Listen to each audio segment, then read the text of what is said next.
মনীষীরা বলেছেন, স্মৃতি নিয়ে বেঁচে থাকার থেকে স্বপ্ন নিয়ে বেঁচে থাকা অনেক ভালো। স্মৃতি মানুষকে কষ্ট দেয়, কাঁদায়, কিন্তু স্বপ্ন কখনো কষ্ট দেয় না। আমাদের জীবনে কিছু কিছু মানুষের রেখে যাওয়া স্মৃতি, সেটা যতই কষ্টদায়ক হোক না কেন, আমরা কখনো চাই না সেই স্মৃতিগুলো আমাদের জীবন থেকে মুছে যাক। মানুষের জীবনের চরম সত্যি আর অনিবার্য জিনিস হচ্ছে মৃত্যু।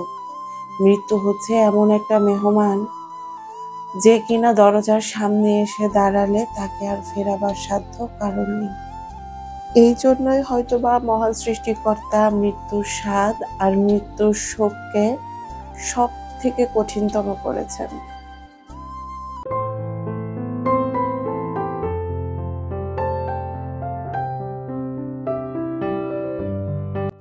আসসালামু আলাইকুম, welcome back to my channel my daily life and kitchen থেকে আমি শিশির নতুন একটা ভিডিওতে ওয়েলকাম করছি। আশা করছি সবাই ভালো আছেন, সুস্থ আছেন। আমরাও আলহামদুলিল্লাহ ভালো আছি। আজকের ভিডিওতে কি কথা বলবো, কি ভয়েস দেব, এটা আসলে আমি জানি না। বেশ কিছুদিন আগে এই ভিডিও ক্লিপসগুলো করা ছিল, তো সেটার উপরই আসলে ভয়েস ওভার করছি। মহান সৃষ্টিকর্তা আমার উপর পরপর 3 বার খুবই কঠিন সিদ্ধান্ত নিয়েছেন, আর প্রতিবারই এমন কঠিন পরিস্থিতির ভেতর দিয়ে আমার যেতে হয়েছে। অনেক আপুরাই ফোন দিচ্ছেন, মেসেজ দিচ্ছেন, আপু তুমি কান্নাকাটি করো না, তুমি মনকে শান্ত করো, আল্লাহকে ডাকো। কিন্তু আসলে আমি বলে বোঝাতে পারবো না যে আমি কোন পরিস্থিতির ভেতর দিয়ে যাচ্ছি। আমরা সবাই জানি এই পৃথিবীর বুকে সব থেকে আপন হচ্ছে আমাদের বাবা মা, সব থেকে মায়ার জিনিস। কিন্তু সব মানুষের লাইফ লাইন আসলে একরকম হয় না, কারো কারো ক্ষেত্রে একটু ভিন্ন হয়। তো আজকের ভিডিওতে আসলে ভিডিও রিলেটেড কি বলবো না বলবো জানি না, আমি আমার কিছু কথা আপনাদের সঙ্গে শেয়ার করি, কারণ আপুরা অনেকেই আসলে জানতে চাচ্ছেন যে আমার নানুর মৃত্যুতে আমি কেন এতটা ভেঙে গেছি। আমি যখন সবেমাত্র এসএসসি পাশ করেছি, ঠিক সেই সময়টাতে সৃষ্টিকর্তা আমার উপর সব থেকে কঠিন সিদ্ধান্ত নিলেন, আমার বাবাকে এই দুনিয়া থেকে নিয়ে নিলেন। তো সেই সময়টাতে আসলে যখন এসএসসি পাশ করেছি, তখন মনে হতো যে আমি ভালোই বড় হয়ে গেছি। কিন্তু আজকের দিনে দাঁড়িয়ে আমি যখন চিন্তা করি যে এসএসসি পাশ করা একটা বাচ্চা, সে ঠিক কতটুকু হতে পারে, বা কত ছোট ছিলাম আমি, বয়সী বা কত ছিল, বাবার মৃত্যুর শোক ঠিক ওইটুকু বয়সে একটা বাচ্চার উপর কতটুকু প্রভাব ফেলতে পারে, এটা আসলে যারা হারিয়েছেন তারাই বুঝতে পারবেন। তারপরও আব্বু যখন দুনিয়া থেকে চলে গেল, তো আমার নানু ভাই, আমার নানু, আমার মামা, এরা আসলে আমাদের 2 ভাই বোনকে একদম বুকের পাঁজর দিয়ে আগলে রেখেছিলেন, মাথার উপর ছায়া হিসেবে ছিলেন। আসলে দুনিয়া যে বাবা ছাড়া কতটা কঠিন, এই মানুষগুলো আমাদের 2 ভাই বোনকে কখনোই বুঝতে দেয়নি। হয়তোবা তাদের জন্যই সেই শোকটা আমরা কাটিয়ে উঠতে পেরেছিলাম। আমার বাবা একজন সরকারি কর্মকর্তা ছিলেন, তো সেক্ষেত্রে আসলে আমরা ফিনান্সিয়ালি কোনো প্রবলেমে পড়িনি। কিন্তু এই কঠিন দুনিয়ার বুকে সুন্দর মতো বেঁচে থাকতে হলে অবশ্যই মাথার উপর একটা ছায়া লাগে, একটা শক্তি লাগে। তো আমার নানু ভাই আর নানু আমাদের 2 ভাই বোনের জন্য সেই ছায়ার শক্তি ছিলেন। কিছু কিছু মানুষের জীবনে তার নানা নানি ঠিক বাবা মার দায়িত্ব বা ভূমিকাগুলোই পালন করেন। আমাদের 2 ভাই বোনের জীবনেও আমার নানা নানি ঠিক সেই ভূমিকাটাই পালন করেছেন। তাদের সাহস, সহযোগিতা বা শক্তি ছাড়া আসলে আমার আম্মুর জন্য অনেক বেশি কঠিন হয়ে যেত। আজকে আমি যে সুন্দর জীবনযাপন করছি, আমার ভাই একজন প্রতিষ্ঠিত ডাক্তার। তো আসলে এগুলো আমার আম্মুর একার পক্ষে করা অনেক বেশি কঠিন হয়ে যেত। এই সুন্দর জীবনটা হয়তোবা পেতাম না। আজকে থেকে ঠিক 1.5 বছর আগে আমার নানু ভাইও আল্লাহর ডাকে সাড়া দিয়ে চলে গেছেন। তো নানু ভাইয়ের চলে যাওয়া আর আব্বুর চলে যাওয়া আমার কাছে প্রায় সমান শোকের ছিল, সমান কষ্টের ছিল। তো তারপরেও আসলে মনে মনে নিঃশ্বাস নিতাম, একটা শক্তি পেতাম যে আল্লাহর সিদ্ধান্তের উপর কারো হাত নেই। আল্লাহ পছন্দ হয়েছে, নিয়ে নিয়েছেন। নানু তো আছে। কিন্তু ঠিক ১.৫ বছর পর আল্লাহ তাআলা আমার উপর আবারও সেই কঠিন সিদ্ধান্তটাই নিলেন। আমার নানুকেও নিয়ে নিলেন। বাবার মৃত্যুর শোক, মায়ের মৃত্যুর শোক মানুষের তো একবারই হয়। কিন্তু আমার জীবনে তো আসলে আল্লাহ তাআলা এমনভাবে আমাকে দুনিয়াতে পাঠিয়েছেন যে এই শোকগুলো আমার বারবার মেনে নিতে হচ্ছে। তো আসলে সব মিলিয়ে আমার জীবনটা এমনভাবে এলোমেলো হয়ে গেছে, আমি চাইলেও আসলে স্বাভাবিক থাকতে পারছি না। আমি নিজেকে অনেক কঠিন করার চেষ্টা করছি, নিজেকে স্বাভাবিক করার চেষ্টা করছি। আমি আসলে নিজেও জানি না আমি কতদিনে স্বাভাবিক হতে পারবো বা স্বাভাবিক জীবনযাত্রায় আবার আগের মতো ফিরতে পারবো। সবাই আমার নানুর জন্য দোয়া করবেন। আল্লাহ তাআলা যেন তাকে জান্নাত নসিব করেন। মানুষ তো আসলে সারা জীবন বেঁচে থাকবে না এই দুনিয়ার বুকে। সবাইকেই মৃত্যুবরণ করতে হবে। কিন্তু মহান আল্লাহ তাআলা এই দুনিয়ার বুকে আমাকে এত তাড়াতাড়ি ছায়াহীন, শক্তিহীন করে দেবে, সেটা আসলে আমার জন্য মেনে নেওয়া অনেক কঠিন। আসলে অনেক বেশি আবেগের বা অনেক বেশি কঠিন খারাপ মুহূর্তগুলো যেমন ক্যামেরাবন্দী করা যায় না, সে আবেগের ভাষা বা কথাগুলোও হয়তোবা গুছিয়ে বলা যায় না, বোঝানো যায় না। নানু চলে গেছে প্রায় ১৫ দিনের মতো হয়ে গেছে। তো ১৫ দিন আসলে আমি আমার বাবার বাড়িতেই ছিলাম। তো গত ২ দিন আগে আমি বাসায় এসেছি। তো বাসায় এসে দেখছি বাসার অবস্থা অনেক খারাপ।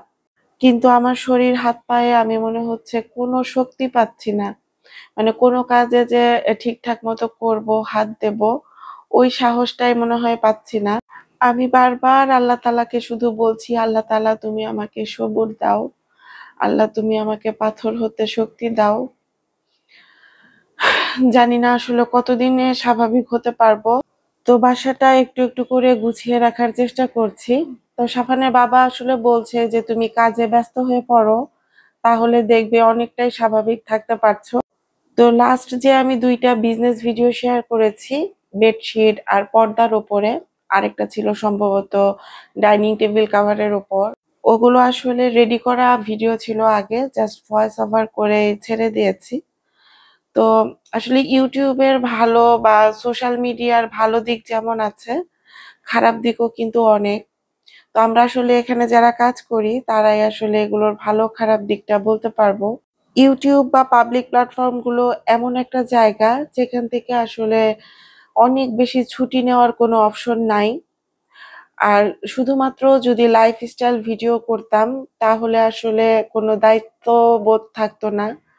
তো এই চ্যানেলটা থেকে যেহেতু আপনাদের সাথে নিয়ে একটা বিজনেস দাঁড় করিয়েছি, তো আসলে বিজনেসের সঙ্গে কিন্তু আমি এর আগেও বলেছি, অনেক বেশি দায়িত্ব জড়ানো থাকে। আর অনলাইন বিজনেসের আসলে কোনো কাজই কখনো গোছানো থাকে না। সব কাজই থাকে একদম এলোমেলো অবস্থায়। তো সেই দায়িত্ববোধ থেকে আসলে আমার সেই বিজনেস ভিডিওগুলো শেয়ার করতে হয়েছিল। শুধুমাত্র টাকার জন্যই যে ভিডিও দেওয়া, বিজনেসের ভিডিও দেওয়া তা কিন্তু না।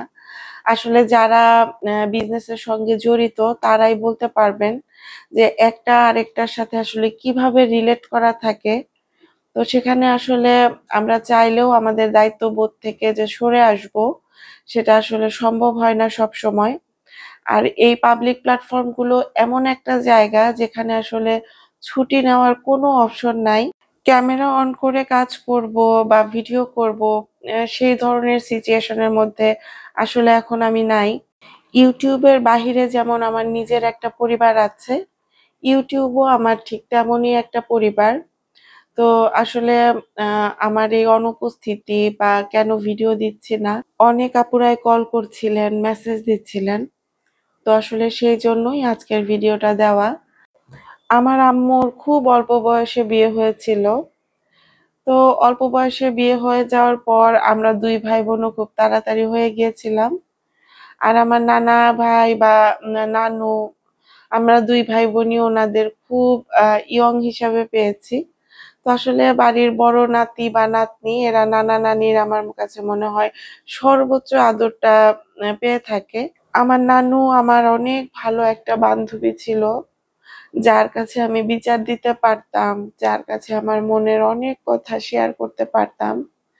তো আসলে এমনও অনেক বিষয় আছে যেগুলো পারিবারিক, সে হয়তোবা তার মেয়ে মানে আমার আম্মু বা আমার আন্টির কাছে বলতো না, তো সেগুলো আমার কাছে বলতো।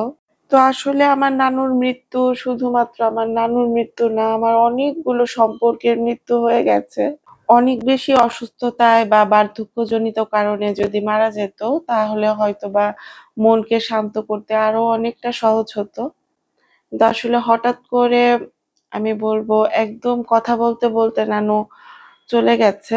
মানে কার্ডিয়াক অ্যারেস্ট হয়ে গিয়েছিল হঠাৎ করেই। তো আল্লাহ তাআলা তাকে পছন্দ করেছেন, নিয়ে নিয়েছেন। আল্লাহর কাছে এটাই সবসময় চাইছি। আল্লাহ তাআলা যেন আমাকে এই শোকটা কাটিয়ে ওঠার তৌফিক দান করেন। জীবনের অনেক বড় বড় মূল্যবান সম্পদগুলো হারিয়ে আজকে শূন্য জীবন পার করছি। আল্লাহ তাআলা এই শূন্যতাকে মেনে নিয়ে আমাকে জীবনে স্বাভাবিকভাবে বেঁচে থাকার তৌফিক দান করুন। এলোমেলো জীবনটা যেন একটু হলেও স্বাভাবিক আবার করতে পারি। তো আসলে যেটা বললাম যে বিজনেসে অনেক বেশি দায়িত্ব থাকে। তো বাসায় ফেরার পর আসলে এক এক করে একটু একটু করে কাজ করার চেষ্টা করছি। তো অনলাইন বিজনেসটা আসলে এমন, আমি আবারও বলছি, অনেক বেশি এলোমেলো থাকে। তো সবকিছু এলোমেলো অবস্থায় ফেলে রেখে গিয়েছিলাম। সাফানের বাবা আসলে আমার জন্য আরেকটা আশীর্বাদ। অনেক বেশি সাপোর্ট করছিল। সে যতটুকু পেরেছে সেই হিসেবে আসলে আমাকে সাপোর্ট দেওয়ার চেষ্টা করেছে। তো আপুরাও আসলে আমাকে সময় দিয়ে অনেকভাবে সাহায্য সহযোগিতা করেছেন। তো যাদের বেডশিট বা পর্দার অর্ডার ছিল, অনেক অনেক অর্ডার পেন্ডিং হয়ে আছে। তো সেগুলো আসলে এখন এক এক করে ছেড়ে দেওয়ার চেষ্টা করব। যারা যারা কুশি কাটার পণ্যগুলো প্রি অর্ডার করে রেখেছিলেন, আপনাদের কিছু কিছু প্রোডাক্ট আমার হাতে একটু একটু করে আসছে। তো আসলে এগুলোও সম্ভবত সামনের সপ্তাহে ছেড়ে দেব। তো আসলে এত বেশি প্রেসার থাকে, যেখানে অনলাইনে একদিন কাজ না করলে অনেক বেশি কাজ জমে যায়, সেখানে আমি প্রায় 15 দিনের মতো এগুলোর সাথে নাই। তো আসলে অনেক বেশি পাহাড় সমান কাজ জমা, কিন্তু এই কাজগুলোর মধ্যে হাত দিতে আমার অনেক বেশি ভয় লাগছে। বারবার শুধু মনে হচ্ছে যে কোনটা না কোনটা ভুল করে ফেলি। তো এর মধ্যে আসলে একটা বা দুইটা ভুলও করে ফেলেছি।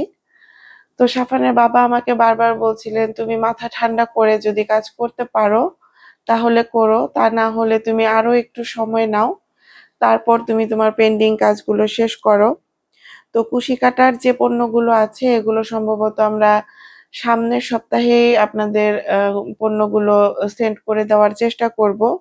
তো এর মধ্যেও কিন্তু অলরেডি কিছু কিছু আপুদের মানে যাদের অল্প অল্প কিছু কিছু অর্ডার ছিল, আর প্রোডাক্টগুলো রেডি হয়ে আমার যেগুলো হাতে এসেছে সেগুলো কিন্তু একটু একটু করে ডেলিভারি দেওয়া শুরু করে দিয়েছি। আর যাদের প্রোডাক্টগুলো এখন পর্যন্ত হাতে পাননি তাদেরকে আবারও অনুরোধ করছি, প্লিজ একটু সময় দিয়ে আমার সাথে থাকবেন। আপনাদের প্রত্যেকের অর্ডার ক্লিয়ার করে দেওয়া হবে। আর ইনবক্সে যারা মেসেজ দিয়ে কোনো রিপ্লাই পাচ্ছেন না ঠিক মতো, তাদেরকেও আসলে এখন থেকে ঠিকঠাক মতো মেসেজের রিপ্লাই দেওয়ার চেষ্টা করব। খুব মন দিয়ে কাজের মধ্যে ডুবেও থাকতে পারছি না, আবার অনেকক্ষণ কাজও করতে পারছি না। তো আল্লাহ তাআলা আমাকে স্বাভাবিক হওয়ার তৌফিক দিন, আমি বারবারই বলছি। তো অল্প কিছু পার্সেল মানে যতটুকু আমার মাথায় কুলিয়েছিল ততটুকু আসলে রেডি করার চেষ্টা করেছি, এগুলো আজকে সেন্ড করে দেব। অনেক কাজ পেন্ডিং, বিজনেসের হিসাব কিতাব কিছুই মনে হয় আমার মাথায় এই মুহূর্তে ঢুকছে না। তো আসলে নিজেকে আরো বেশি শক্ত করার চেষ্টা করতে হবে। সবাই আমার জন্য দোয়া করবেন। তো এখান থেকেই বিদায় নিচ্ছি। সবাই ভালো থাকবেন, সুস্থ থাকবেন। আমার পরিবারের জন্য দোয়া করবেন। আমার নানুর জন্য দোয়া করবেন। আল্লাহ হাফেজ। আসসালামু আলাইকুম।